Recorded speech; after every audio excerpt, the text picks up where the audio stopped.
I'm a real Earthship fan.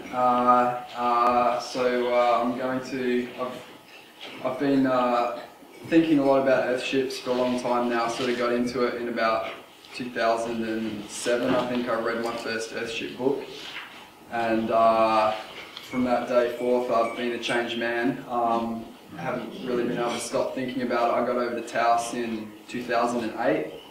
I actually conned my employer, University of South Australia, in sending me over there on a research mission. And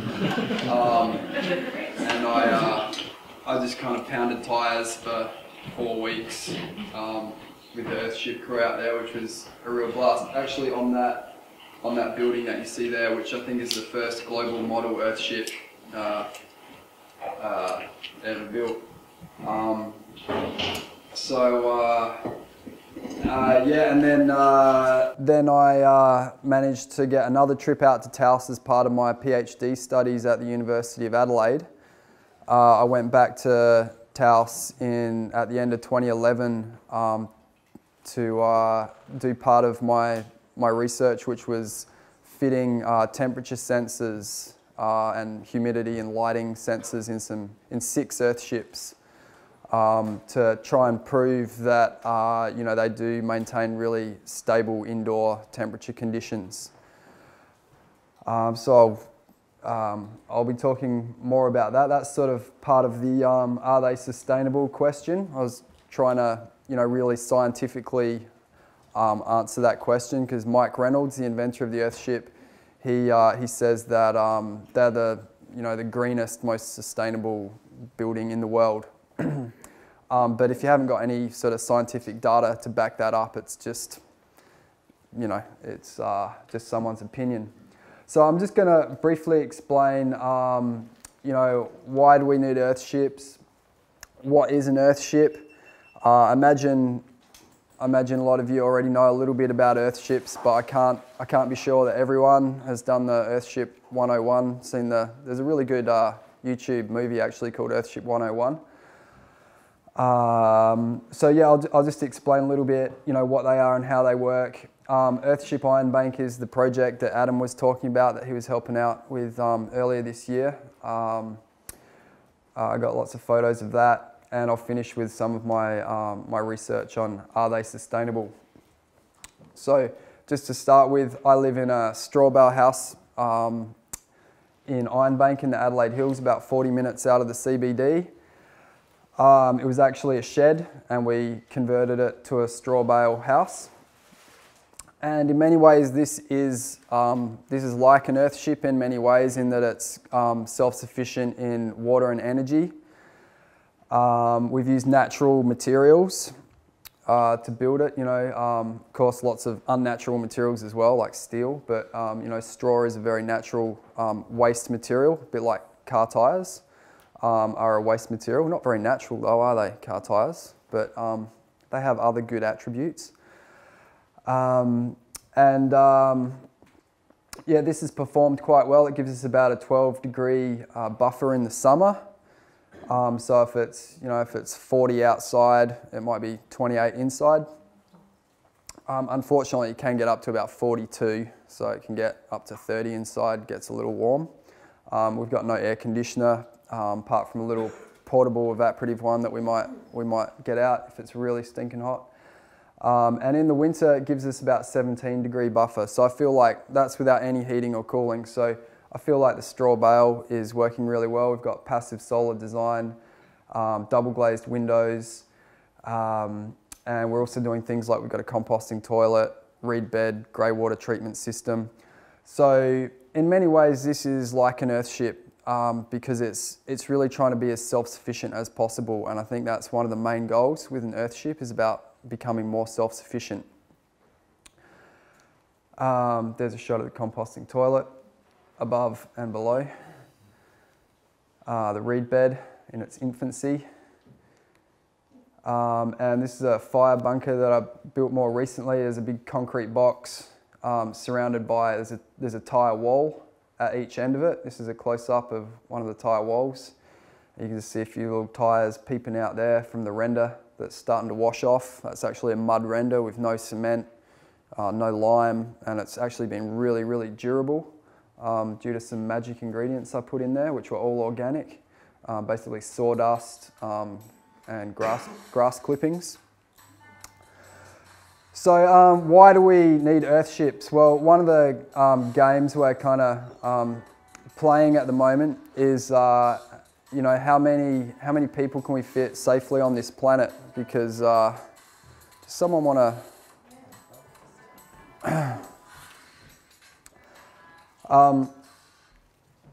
Yeah, you know, like with an ever increasing with an ever increasing population, you know, we're trying to fit more and more people on the planet, it seems, and the way we do this, I think, depends on the technology we use and our sort of approach, our attitude towards it, our behaviour. So here's a little equation for you. Our ecological impact is directly related to the population on the planet, which is going up. What sort of technology each one of us uses. Like, do we all live in McMansions, or do we all live in a mud hut? Because that's going to make a big difference to how many people we can fit on the planet. And yeah, our attitude. Are we willing to change our behaviour? You know, maybe we don't have a hot shower every day, just to give you an example. That might be the kind of thing we need to do to reduce the amount of energy that we use. But the cool thing about the Earthship is that it's really trying to provide us with all the modern conveniences, like a hot shower every day and some electricity, so that, you know, we can live in the comfort that we've become used to, but in a much more ecological way. So this ecological impact gets much smaller, so we can fit more people on the planet. I mean, hopefully some day in the future we work out how to, you know, limit our reproduction rates, but that seems like a long way off at the moment. So, of course, another reason why we need Earthships, I'm sure you've all heard of this thing called climate change. And the scary thing about climate change is that with, you know, say 6 degrees of warming, and what tends to happen is if you get 1 or 2 degrees of warming, that leads to 3 degrees of warming, to 4 to 5 to 6 degrees of warming. I don't know why they stop at 6 actually. Maybe it's just too scary to even fathom. But yeah, this part of the planet becomes, the tropics becomes basically uninhabitable, because when it gets too hot and humid, our sweat mechanism just doesn't work anymore. You can't cool yourself down. So it becomes dangerous to human health, and like you may not even be able to live there. So a lot of climate scientists are actually now moving to Tassie and New Zealand, or, you know, to these green bands, Canada maybe. No shit. No shit, Sherlock. Okay.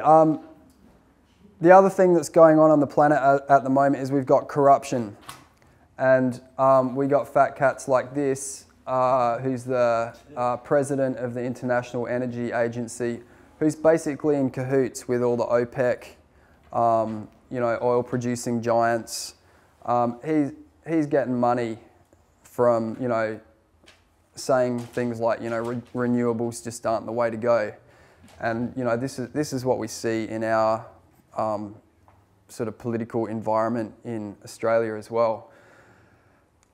You would have heard probably about, you know, the proposed cuts to the renewable energy target and all this kind of thing, and all the solar installers are getting grumpy, of course, and yeah.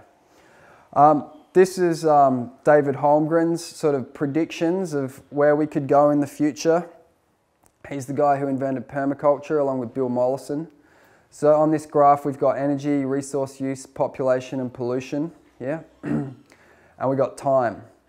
And over time, since 10,000 years ago, you know, developing agriculture, then the Industrial Revolution, we started getting more and more pollution, population, energy and resource use.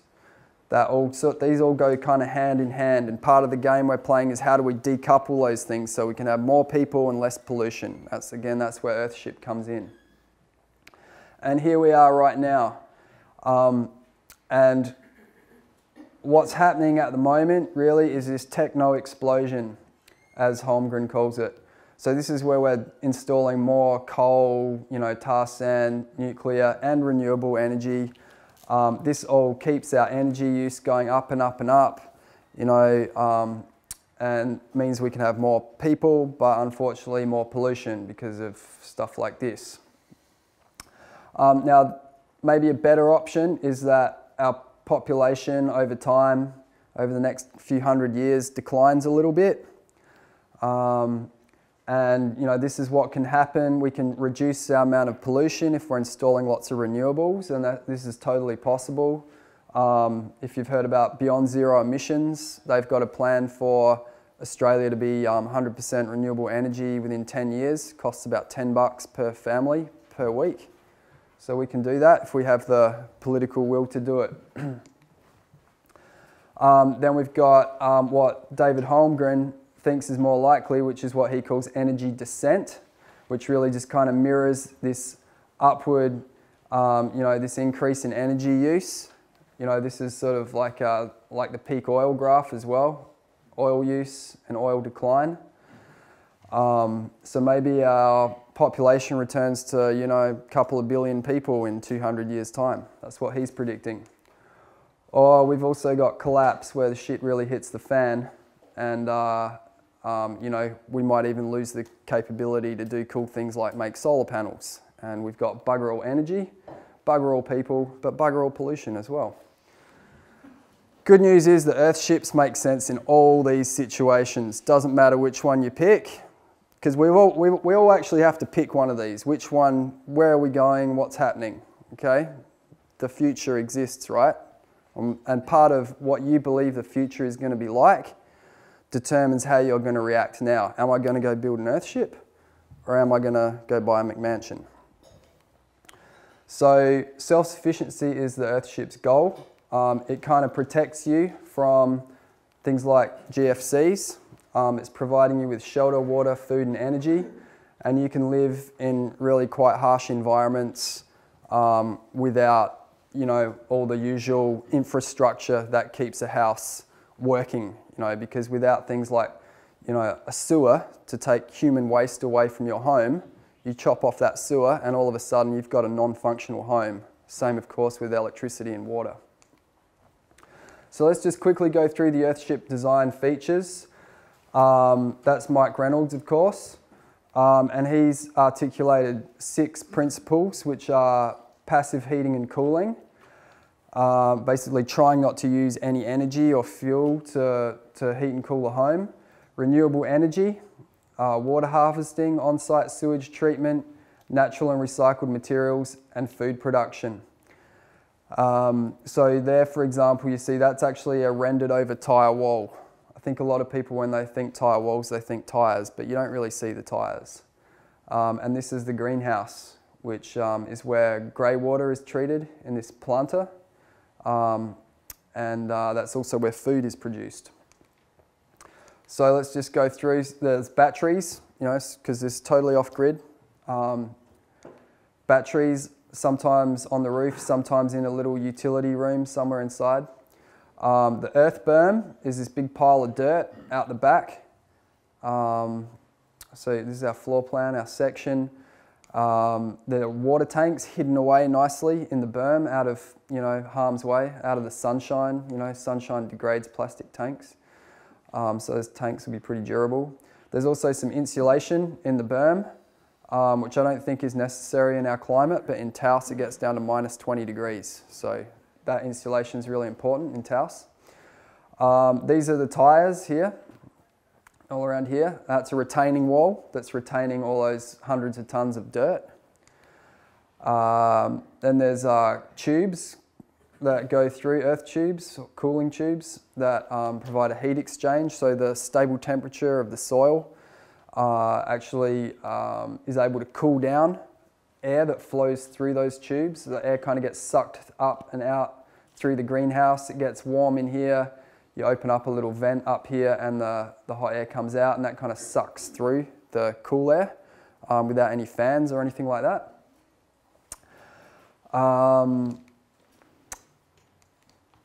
Solar panels and solar hot water are integrated into the front face of the Earthship there quite neatly, I think. They don't look like a tacked on afterthought.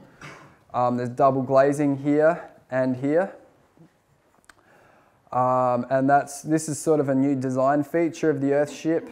When I say new, maybe about 10 years ago, Mike started doing this and getting much better performance. Same with this insulation here, because I think he actually got sued by one of his clients who was grumpy that, you know, the Earthship wasn't performing as Mike said it would with the temperature. And so he sort of introduced this sort of, you know, it's like insulation, it's glass, but, you know, it's double glazed. So that prevents some of the hot temperature in here from mixing up here in the summer. Whereas in the winter, you can kind of open up doors and windows and stuff, and the warm air, winter air can kind of mix in there. So there's the grey water system, which is just a garden bed, treats the grey water. And there's also a similar one outdoors for the black water, the poo water from the toilet. Internal walls made out of aluminium cans and cement mortar. Another feature of the Earthship, which you don't see in other types of buildings typically, is this really long, narrow floor plan. So that's letting natural light get in to all the rooms. So you don't have any dark rooms. You don't need lights on during the day. And it's also good for the heating of the home and cooling. This is a different design. There's the floor plan there based on a flower. There you see that's in Africa, in Malawi. And that's more for a really hot climate. So Mike's got different designs for different climates. I mean, he's got this thing called the Global Model Earthship, which he says is suitable for any climate, but he does also have other designs that are more suited to other climates. So here, they're not really worried about how to warm the home. Their climate is such they don't need to do that. So it's a different design. This is his simple survival model design. And a quote there from Mike, "What is right for Haiti is right for the world." And what he's talking about here is just this really simple design. It's quite small as well. And this is what my Earthship is based on. A little bit different, but very similar. And you know, what he's saying is that, you know, just small and simple is really all that we need. And I started out by saying, you know, do you want the McMansion or the mud hut? And, you know, I think if you had to give everyone a house on the planet, you'd give them something like this. You know, mud huts, we're not all going to be happy with that, but we'd probably all be happy with something like this. And also, another thing with Earthships is, and this is kind of the way they started out with these U modules. It is a modular system, so this is good because you can teach people to do this much, and then you can kind of go away and they've learned how to repeat it. And to a certain degree, you can start with one and then add the next bit on. That takes a little bit of extra careful planning, but it is possible. So yeah, and I reckon if we Aussies are going to build the largest homes in the world, which we do, you know, our average home size is over 200 square meters. We do build the biggest homes in the world. If we're going to keep doing that, then they do need to be low in both embodied energy, so that's the energy that goes into making all the materials, and low in operational energy, which is the energy used to run those buildings throughout their lifetime, which might be 50 years or 100 years, or, you know, maybe for an Earthship even a couple of 100 years. And that's a real interesting question about what is the lifetime of a building, because it doesn't just depend on the durability of the building. Some idiot might come along and knock it over because it's not fashionable anymore and they want to build something else there. So I like to contrast the Earthship with the Ausair, which is CSIRO's you know, answer to this problem. Yeah, they're doing a bit of passive solar design facing it north, you know, to improve, you know, heating, especially in the winter. Also keeps the summer sun out when you face north. But the problem with the Ausair is the 6 kilowatt solar panel array. Now that's a lot of solar panels for, you know, a domestic residence. And solar panels, you know, you got to do a lot of mining, a lot of really energy intensive manufacturing processes to make solar panels. Whereas an Earthship would probably have about a 1 kilowatt solar system on it. And you know, this is basically powering this, the, you know, reverse cycle air conditioner. So I think it's cheating a bit. And also the Aussie is not doing a whole lot of things like the Earthship is doing, like harvesting water, using natural and recycled materials and trying to produce food. So in my opinion, it's a bit of a lame attempt by the CSIRO. So let's just have a quick look at, you know, some of these Earthship features. There are the tanks, which are designed for burial. You can load heaps of dirt. They've got all these little ribs on them so the walls don't kind of crush in. Well, I'm doing an experiment with my build. I'm just using a standard round rainwater tank. I'm hoping the round shape distributes the forces of all the earth that gets piled around it. And I just filled them up with water before I backfilled, and so far so good. Those ones cost a lot more money, of course. They're not as readily available. Filters for filtering water. This is a cross section through the grey water system. So water comes in at this end from your bath, for example. You know, hair and, you know, lint and stuff from the washing machine just gets caught in a little particle trap here, which is just a little box with holes drilled in the bottom so the water can drain through the holes in the bottom of the box. Can also, if those holes get blocked, it can overflow out there. Goes into some big bouldery rocks to prevent, you know, backup of water. The water can drain through those boulder rocks quite easily. And then it sort of percolates through some gravel. And then on top of the gravel, you've got soil where you've got your lovely banana plants and all sorts of amazing plants. Some of them are specially selected to actually treat the water. So part of the idea here is that by the time the water gets to the end,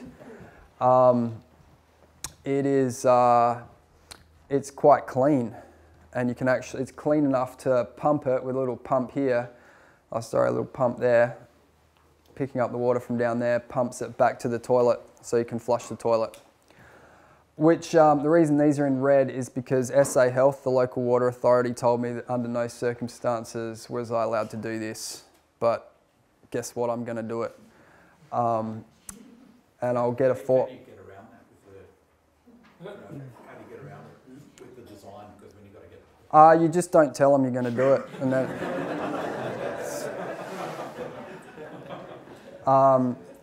But kind of more seriously, there's a three-way valve here, so you can turn a handle. And the reason I was able to get approval was because I have a conventional septic and leach field area.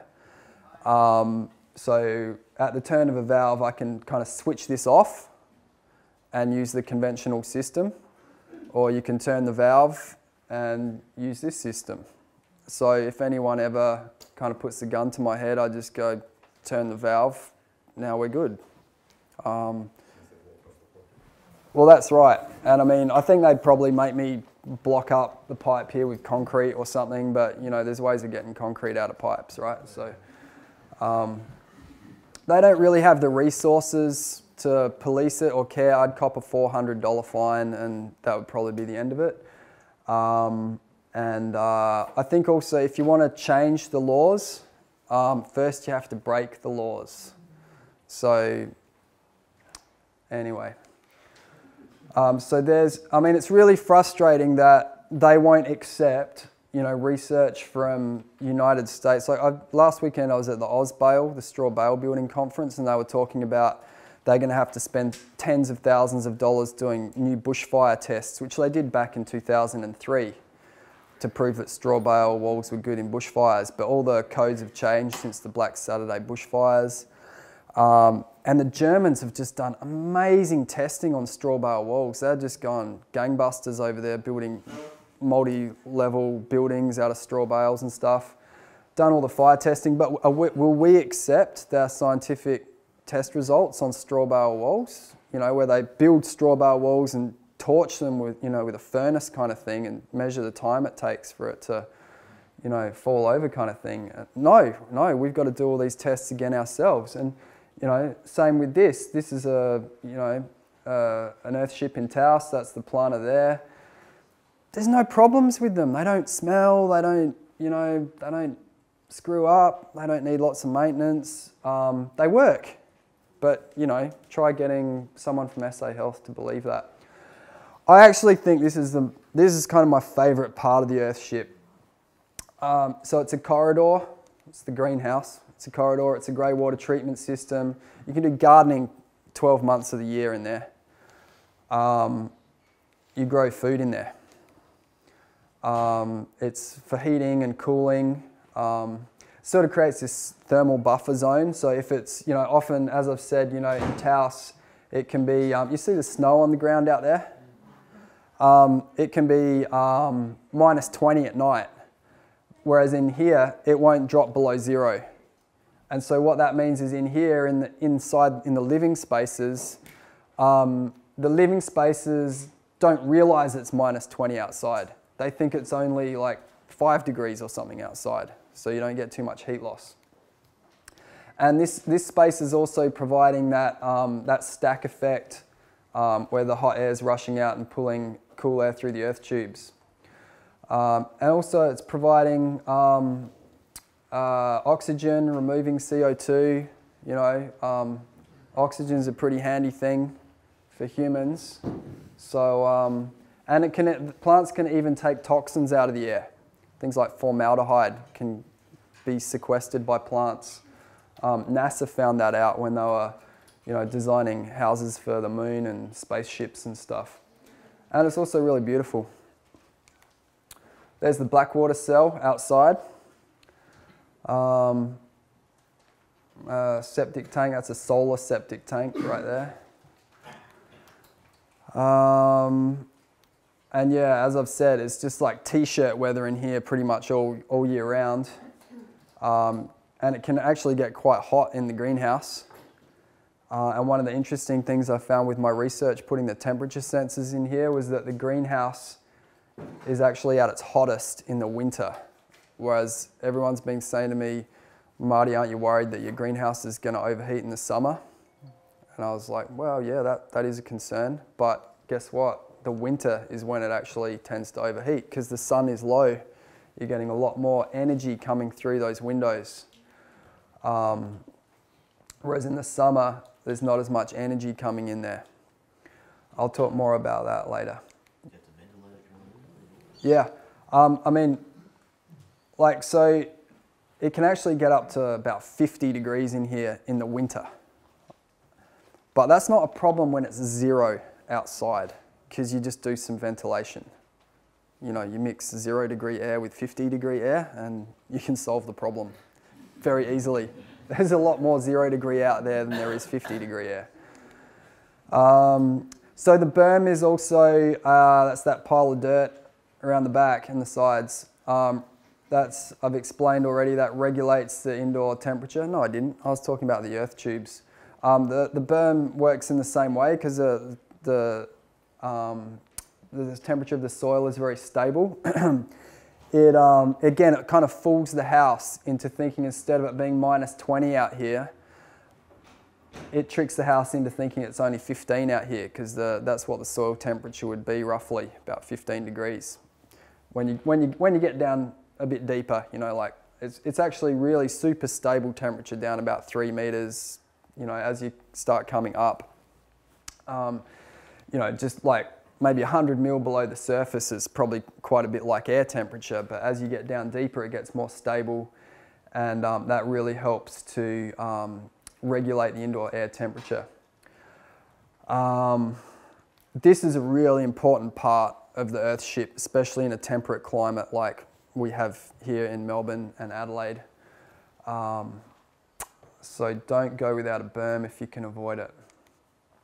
There are lots of skylights and roof vents, although more recent designs are sort of not doing these vents up the back here and instead using the earth tubes. But there's always sort of a roof vent up here for letting hot air out of the greenhouse. I've actually used some operable skylights in my design. A little bit different to what you see there. There are the earth tubes again under construction. One thing I'm not super keen on with this particular material, this is a corrugated, you can just sort of see some of the corrugations here, little bumps, is that I think it might form a bit of a dirt trap and a moisture trap where you could get, you know, mold and funky little mushrooms growing. So I've actually used a smooth walled pipe. I've actually used PVC pipe. I'm not thrilled with the PVC, but for a few reasons, but yeah, I think that issue of like being able to easily clean it is super important. There's an earth tube lid coming through a tyre wall. That's a Adobe rendered tyre wall. Yeah. With the cooling tubes, they're all going through to the back. If Yep. You've got your house on a slope, so effectively you're using the slope of the land as your earth berm back. Can you wrap the cooling tubes underneath the house and come back out? Yeah, that's in fact what I've done. I'll show you a cross section of my Earthship. We'll show the earth tubes coming out the front here. More earth tube hatches. You can just kind of slightly crack these open in the winter to get a little bit of cross ventilation. That's the outside of the earth tube, weather steels. This is a crappy old battery box on top of quite an old Earthship. But the point here is there's only 8 batteries. And you know, one of the reasons we need to adapt Earthships to our climate is because in Taos they have just such great weather. They get, well, they hardly ever get any cloudy days in the winter. They just get so much sunshine.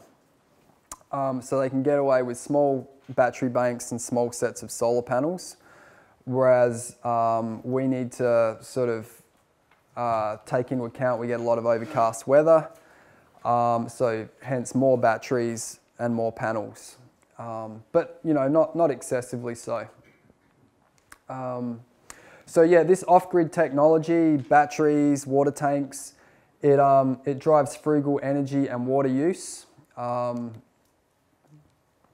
meaning, you know, you do have to be quite careful. Although on a sunny day, maybe not with energy, it really forces you to look outside and see what's going on.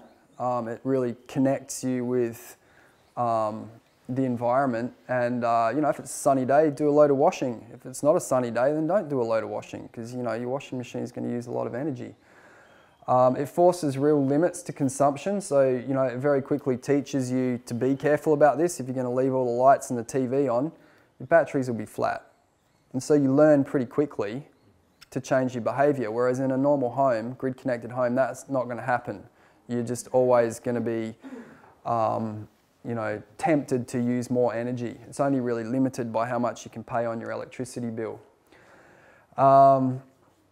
And yeah, you know, if anything, you've got more comfort in an Earthship. You know, definitely in terms of temperature, but you know, in terms of appliances and modern conveniences, you can still have all the usual stuff, but you just might need to use them less often, or size up your battery bank. But of course, there's trade-offs with that, with money and the environment. These aren't the world's most environmentally friendly things, although lead-acid batteries, lead is highly recyclable, and you can actually, it's really easy to actually recycle lead-acid batteries. So they're not necessarily a real nasty thing, although I'm sure you're all aware that the production of lead can be terrible.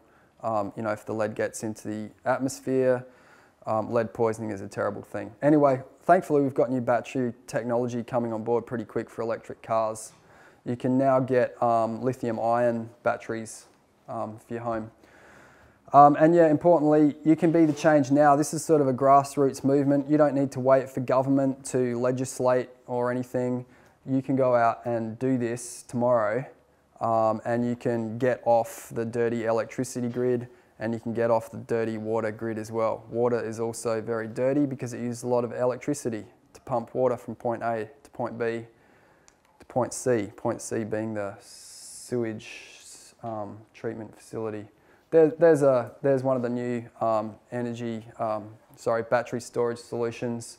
I think, pretty sure that uses lithium-ion batteries. Yeah, about the size of a fridge, maybe a little bit bigger, depending on the size. You know, how much storage you need. There are some people there, and this is a tyre pile in the USA. We Australians, we actually ship our tyres off to China.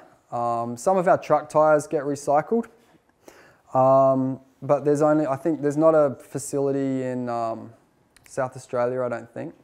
So there's a lot of transport going on with moving them here and there. Yeah, in China they get burnt in cement kilns because tyres are great energy. There's a lot of energy in a tyre, they burn for ages, so you chuck them in a cement kiln, and actually the steel in the tyres is good for the cement making process. But I argue that, you know, by using tyres in an Earthship, you give it an extra life. You can still burn it, you know, in a cement kiln later on when the house gets knocked over.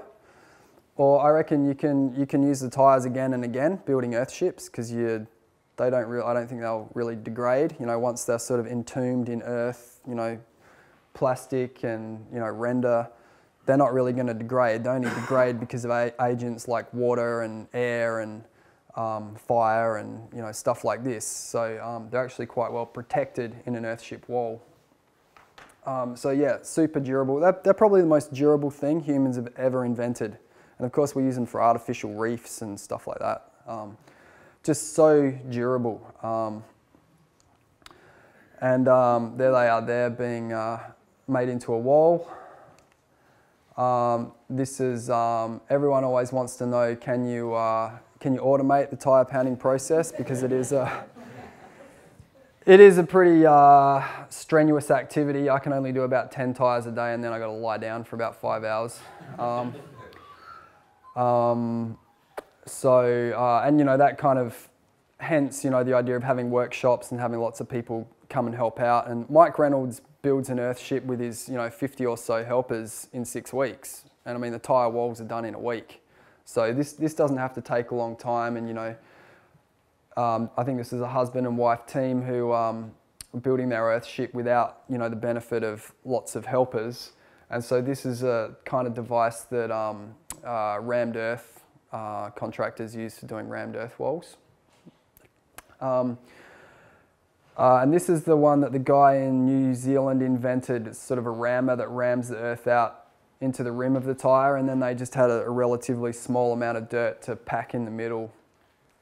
And they were using planks and things to roll the tyres up into position on the wall and then just fill in that little hole. The hardest part of pounding a tyre is getting the dirt in under this rim.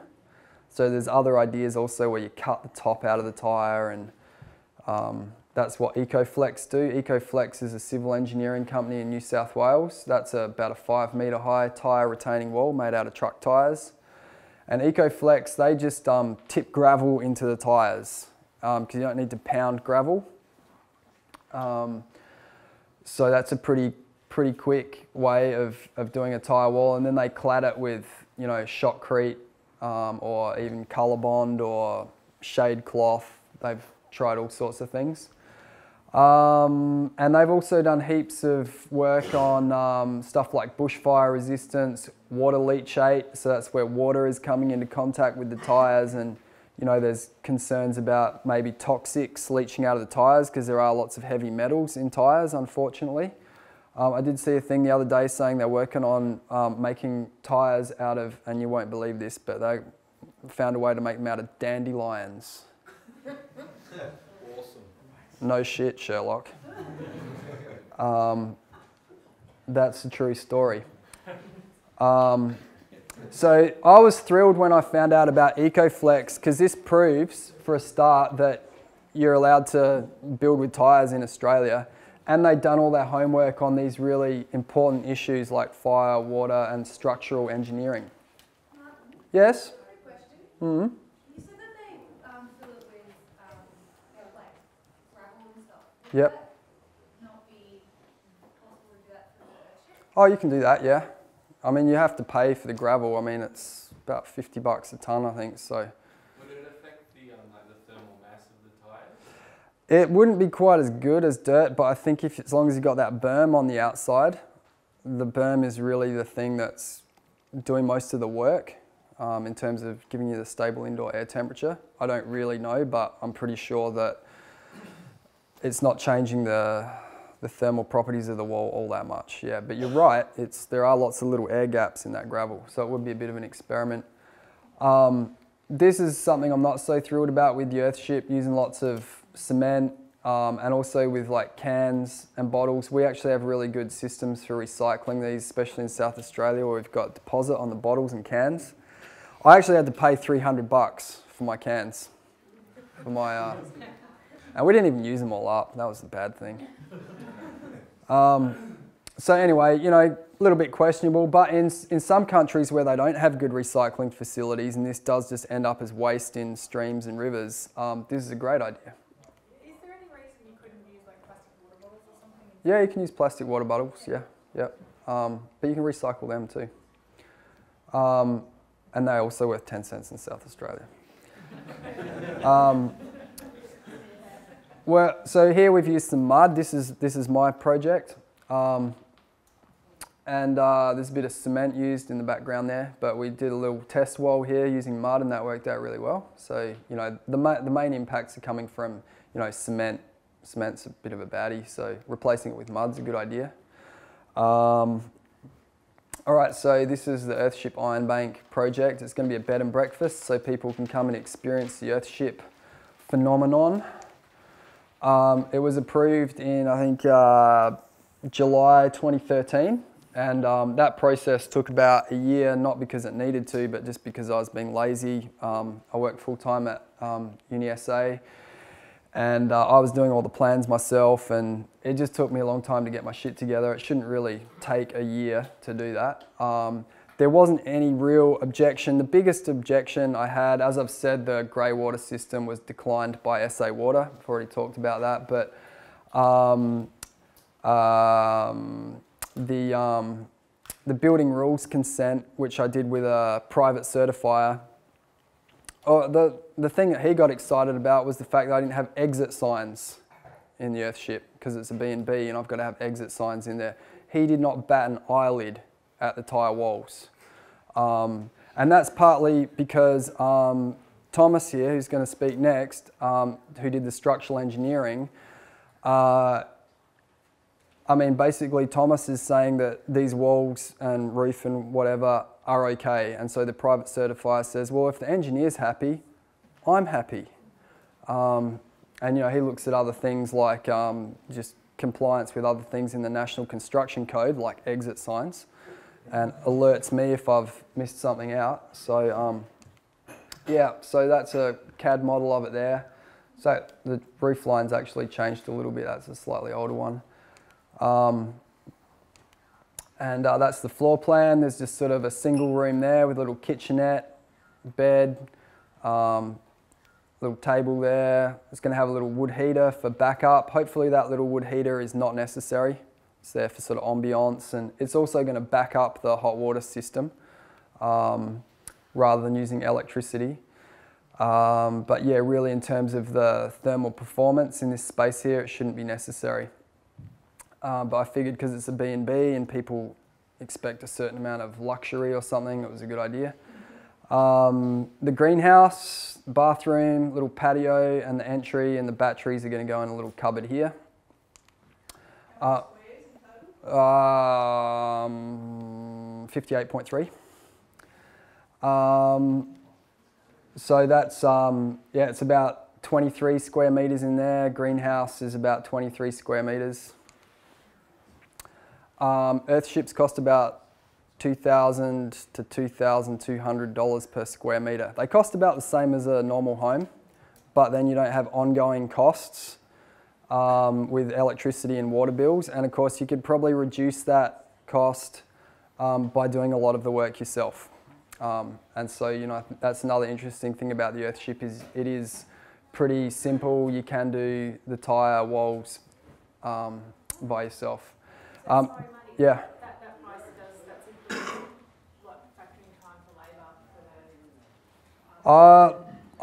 I'm quoting a figure by Mike Reynolds, and so whether that's in US dollars or I'm sort of going through the process now. I'll be able to tell you at the end of my project what it cost me to do it, but it depends on whether you've got gold-plated sort of taps or second-hand taps, or there's so many different variants on that. It's always going to be hard to predict, but Mike basically says it costs about the same as a normal home.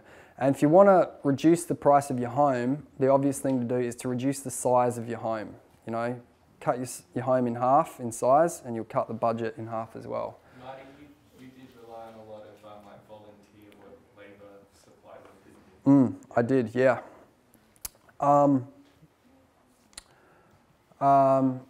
Yeah, maybe remind me of that in a minute. I'll just keep going through this. There are those earth tubes here. Got like 15 to go, yeah. Yeah, that might be a good idea.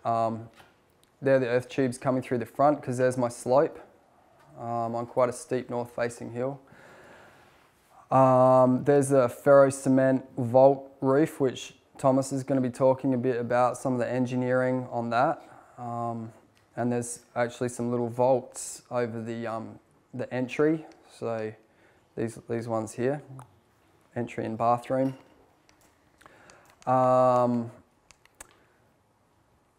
Yeah, so that gives you a bit of an idea. There's one of Thomas's drawings showing the ring beam or the bond beam on top of the tyre wall and some of the reinforcing in that and how it's tied into the tyre wall. I'll let him talk more about that. So moving on, how to build an Earthship. Step 1, find land. 2, design. 3, build. 4, move in. I still haven't got to this step. I'm still on this step. So finding land, north-facing slope or a flat site. Avoid other slopes. I'm actually kind of thrilled to announce, so I've got my first big Earthship design job in Brisbane. Oh, not in Brisbane, in Queensland, up near Childers. And their site is not ideal because the slopes are going every which way but north. So it's going to mean a lot of earthworks to do an Earthship, which is a bummer, but it shouldn't be too bad. Clay soil is desirable for rendering, but it's generally not an issue. You can, because of the nature of the tyre, super strong, you can basically put anything in it and it will be okay, unless it's sort of quicksand or something. You also don't want to build on quicksand. Thomas can talk more about that as well. Water courses can be an issue. For the wastewater system, you've got to be 50 metres away from a water course in most states. I think that's a pretty standard rule, 50 metres away from the water course. And this means on my side, I actually have to pump water uphill, pump shit uphill. It's black water to get to my wastewater disposal area from the septic tank. And yeah, you got to do a soil test on your land, which is important for the engineering footing design. Design considerations, you got to evaluate your microclimate, where's the wind coming from, a bit of a sort of a permaculture assessment, I guess. And are there any cooling breezes, for example, that you could tap into, that sort of stuff. Is it going to be a heating climate like in Tassie, where you don't really need to worry so much about cooling, or a cooling climate like in Queensland, or like in a place like this, you got to do a bit of both. So that sort of just adds to the challenge, I think. So is a greenhouse appropriate? Is angled glazing appropriate? Is recycling grey water even necessary? If you've got boggins of water, pouring out of the sky and adequate water storage, do you really need to do this is kind of one question I'm asking these people in Queensland. I think we'll still end up doing it just for fun, but fun actually means wrangling with the regulators. I've gone for vertical glazing on my build to try and avoid excessively hot temperatures in the greenhouse in the summer, and And yeah, again, in Queensland, I don't know if a greenhouse is really all that appropriate. Just your standard passive solar design with double glazing on the north side, I think would be adequate for Queensland, you know, a subtropical climate. The extra 2 layers of glass, I think, is just adding expense and maybe leading to issues, but you know, who knows? First, we must build these things and find out. So the design process, stage 1, planning approval. And my approach with planning approval was not to give council too much information. They do not need to know what the wall construction details are. Okay, so you don't want to say the word tyres necessarily. If you want to, you can, and I tried this with some friends who I did some Earthship plans for. We told council exactly what was going down, and all of a sudden they were worried about bushfire and worried about water leachate and this and that, and Thomas actually ended up writing a letter to council saying, don't worry about it, guys. But of course, they're still worried about it. The only time you really need to mention the tyres is with building approval. You need to tell the engineer how you're building your walls, and the private certifier needs to know, but you shouldn't really be dealing with council for building approval. You always have the option to go private certification for this. And in, I think in Queensland, they always do private certification. A building certifier, not council, does that stage 2 building approval. So yeah, just don't give too much away. My tyre walls were labelled rendered, stabilised rammed earth walls. Not tyre walls, but they're rammed earth walls, which are stabilised with tyres. But they don't need to know that, okay? These guys need to know that, not council. And yeah, coming back to your question about how you're going to get this thing built, are you going to run a workshop or two? And I definitely think this is a good idea if you own a building. How much time have I got left? You've got 5 minutes. 5 minutes, okay. All right, sweet. Contract a builder could actually be tricky. There's not that many builders around, although they are increasing. And a lot of the people who came to my workshops are super keen Earthship builders, and I think in the not too distant future you will be able to contract a builder to build your Earthship. Or maybe you do all of these things. Quite often an owner builder will contract a builder to help out where the owner builder reaches the limits of their expertise. So this is how Earthship Ironbank started off in 2009. Mike Reynolds came and pounded the first tyre. And then I ran weekend workshops, did about 20 I think over 3 years, just getting the tyre wall going. This gave me time to work out what the hell I was doing and whether I'd even apply for approval. It started off with no approval, and eventually I got approval because I decided it was the right thing to do. Lots of tyre pounding. This is kind of I think pretty much the first day of the workshop we just did over the summer. The tyre wall was all built and there was all the rest to go. So one of the first jobs was reinforcement for the bond beam, building the vault. So this is being built just next to the Earthship tyre wall and then gets lifted over with all hands on deck. There it is, getting the mouse wire tied onto the rebar. That mouse wire just kind of holds the concrete while it sets. Propping the vault, putting the first layer of concrete on, subsequent layers. There's a bond beam in the vault coming into the bond beam. This is a spandrel sort of beam that goes across the front of the Earthship and sort of also acts as a bit of a retaining wall because this is actually a green roof. It's got about 15 tonnes of dirt and gravel on the top, which is great for bushfires. It's never going to burn. This is lunchtime at Earthship Ironbank. There's about 35 people there every day for 5 weeks, and a lot of them were camping on site. So it was just like a non-stop party, and got to kind of thank my wife for letting me do that because that was our front porch, and yeah. It was all systems go for 5 weeks, or 6 really. Lots of formwork involved for that spandrel wall across the front. We didn't sort of build that the typical Earthship way. It was all reinforced with steel, whereas Mike Reynolds just uses little concrete patties and cans and bottles. But Thomas will talk about why that was an important thing to do. That was a bucket line, taking concrete to the formwork. Framing for the greenhouse.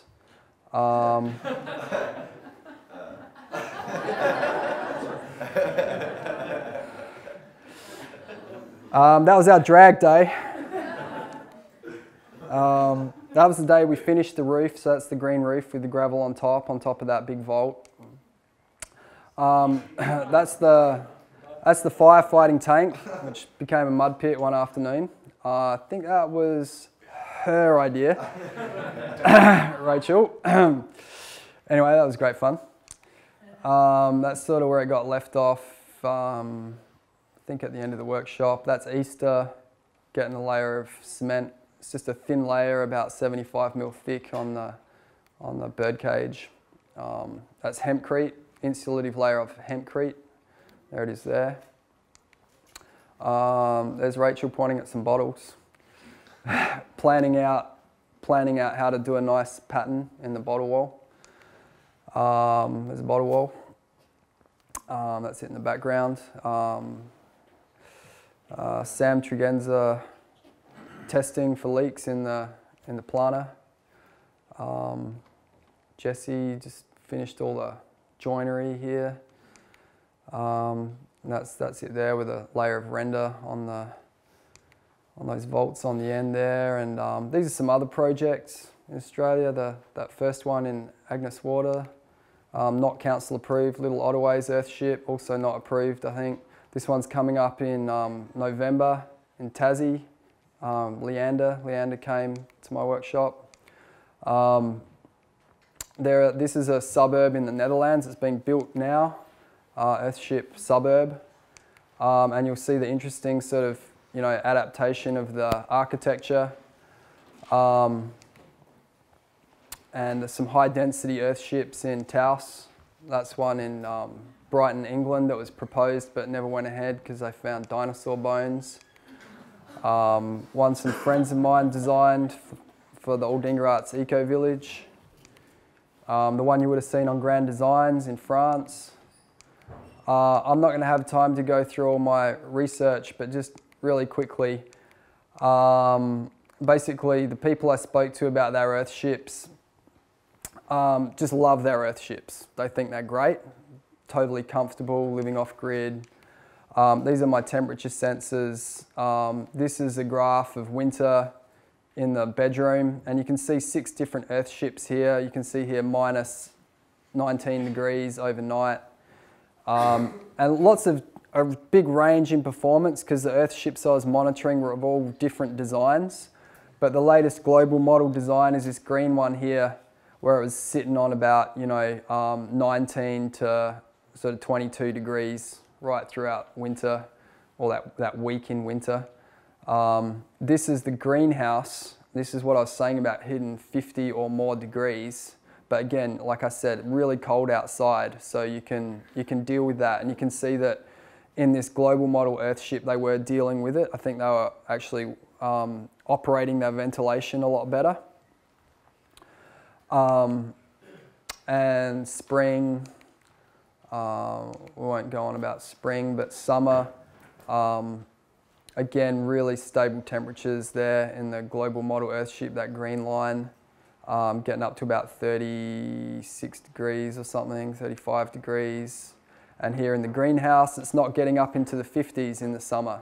In the global model Earthship, it was about 35 there, same as outdoor temperature. You can see outdoor temperature there in grey, about the same. And this is part of my research was to develop a computer model that simulated the temperature inside an Earthship, and I measured that. I compared it with the indoor temperature that I measured to get an idea of how accurate the model was. Another part of my research was looking at different types of walls, straw bale, rammed earth, with and without a greenhouse to see how that improved energy performance, and what I found was that the Earthship was the best. And I found that using my calibrated model, it would work really great in the Adelaide climate, and Earthship, even in an Adelaide heat wave, it would perform really well. Also did a whole lot of looking at the embodied energy of materials going into the Earthship wall and all the other types of walls, sort of showing where the main impacts are coming from. So like the foam, which is used for insulation, or the concrete in the bond beam. And just to sort of, I got a lot of graphs here, I'm not going to talk about them all, but I looked at global warming potential, ozone depletion, smog, eutrophication, which is nitrogen and phosphorus in waterways, land use and transformation, water use and depletion, solid waste, embodied energy, human toxicity, and ecotoxicity. And to kind of cut to the chase, I'll just tell you the Earthship was, you know, generally the best. Not always the best. Mud brick actually has less embodied energy than a tire wall. Mud brick wall better, but because the Earthship uses much less energy for heating and cooling than a mud brick house, it comes out on top. The other thing I found was that an off-grid energy system has far less environmental impact than being connected to the grid. And the big surprise was that off-grid water is much more environmentally friendly than the grid water supply. So to me, this was my take-home message from my research, was just to go off-grid. Doesn't really matter how you do it, but go off-grid. And if you do it with an Earthship, you're going to have really nice stable temperatures, and I think the Earthship is the obvious way to go off-grid. So I think I'll actually leave it there. Yes, I will.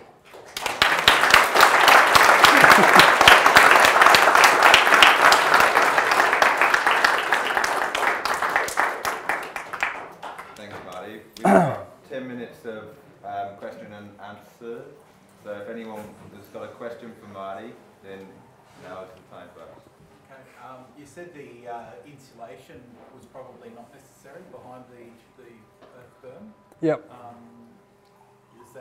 Was Thomas involved in the decision to not use that? No, not really. Yeah, I'll repeat the question. The question is the decision to use the insulation in the berm. Was Thomas involved with that? And the answer is no. It's sort of a decision to do with the thermal properties, not so much the structural engineering, but the thermal properties. And I guess your next question is, would you need to do that in like particular Australian climates? Maybe in Tassie, I would think about doing that, where it's really cold, maybe not so much sunshine, maybe even in some parts of Victoria, it might be a good idea to do. But the problem with having the insulation in the berm is it actually is detrimental to the summer performance, because in summer, you want the coolth from the earth to be able to get to the walls, whereas that insulation's blocking it. So it's a trade-off between winter performance and summer performance. So in Taos, where it's -20, it sure does make a lot of sense. But in our temperate climate, not so much sense. I think with Earth slabs, they do, quite often they do the insulation under the Yeah, there's kind of a raging debate in Europe, because they've done a lot of temperature monitoring of Earthships in Europe, and they're not getting good performance with their Earthships in Europe, because essentially it's a solar powered home, and if you're not having a lot of sunshine, then you know, you're not getting the energy in, and you might be getting a lot of heat loss out through the floor, out through the walls, and that's where insulation makes sense, I think. You know, there's a lot of factors there, and even the ones in Europe that aren't, you know, they're not thrilled with, they still work pretty well. You know, they're better than the one next door that hasn't got an earth berm and hasn't got a greenhouse. You know, so I think certainly they do need adaptation to different climates. Mm.